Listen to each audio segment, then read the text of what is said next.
नमस्कार। Science and study zone में आप सभी का बहुत बहुत स्वागत है। आज हम समास के बारे में पढ़ेंगे, जिसे अंग्रेजी में कंपाउंड कहते हैं। तो आइए शुरू करते हैं। समास शब्द समूहों को संक्षिप्त करने की प्रक्रिया समास कहलाती है। समास में कम से कम 2 पदों का योग होता है, जैसे प्रतिवर्ष, सज्जन, महावीर, भला मानस, मनमौजी इत्यादि। आइए इसके भेदों को पढ़ते हैं। समास के 6 भेद होते हैं: तत्पुरुष समास, अव्ययी भाव समास, बहुव्रीहि समास, द्वंद्व समास, कर्मधारय समास, द्विगु समास। आइए इसके भेदों को विस्तार में पढ़ते हैं। तत्पुरुष समास। तत्पुरुष समास में उत्तर पद प्रधान होता है, जबकि पूर्व पद गौण होता है, जैसे मोर मुकुट, महावीर, महानदी, जलधारा इत्यादि। अव्ययी भाव समास। अव्ययी भाव समास में पहला शब्द अव्यय होता है, अर्थात शब्द के रूप में कोई परिवर्तन नहीं होता, अतः पहले शब्द का ही अर्थ प्रधान है, जैसे यथास्थान, यथाशीघ्र, अभूतपूर्व, आजीवन इत्यादि। बहुव्रीहि समास। इस समास में आए हुए पदों में से कोई भी एक पद प्रधान नहीं होता तथा पूरा समस्त पद कोई अन्य ही अर्थ देता है, जैसे गिरिधर, देवराज, अनंग, मनोज इत्यादि। द्वंद्व समास। इस समास में दोनों ही शब्दों की प्रधानता होती है तथा या आदि संयोजक शब्दों के लोप कर देने से बनता है, जैसे अन्न जल, राधा कृष्ण, माँ बाप, भला बुरा इत्यादि। कर्मधारय समास।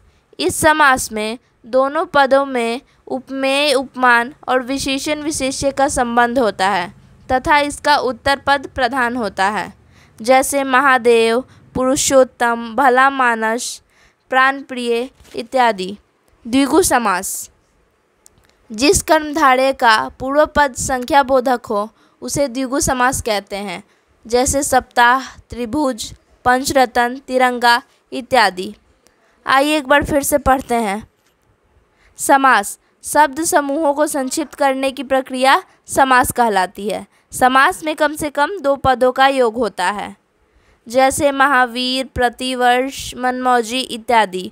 समास के 6 भेद होते हैं: तत्पुरुष समास, अव्ययी भाव समास, बहुव्रीहि समास, द्वंद्व समास, कर्मधारय समास, द्विगु समास।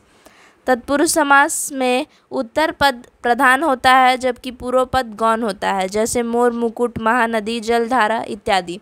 अव्ययी भाव समास में पहला शब्द अव्यय होता है, अर्थात शब्द के रूप में कोई परिवर्तन नहीं होता, अतः पहले शब्द का ही अर्थ प्रधान है, जैसे नासमझ, आजीवन, अभूतपूर्व, यथाशीघ्र इत्यादि।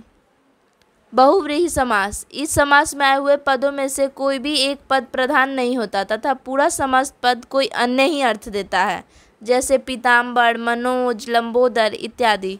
द्वंद्व समास। इस समास में दोनों ही शब्दों की प्रधानता होती है तथा और या अथवा आदि संयोजक शब्दों के लोप कर देने से बनता है, जैसे अन्न जल, राधा कृष्ण, 25, माँ बाप इत्यादि। कर्मधारय समास।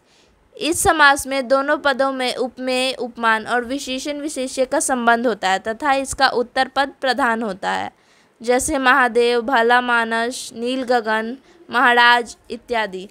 द्विगु समास।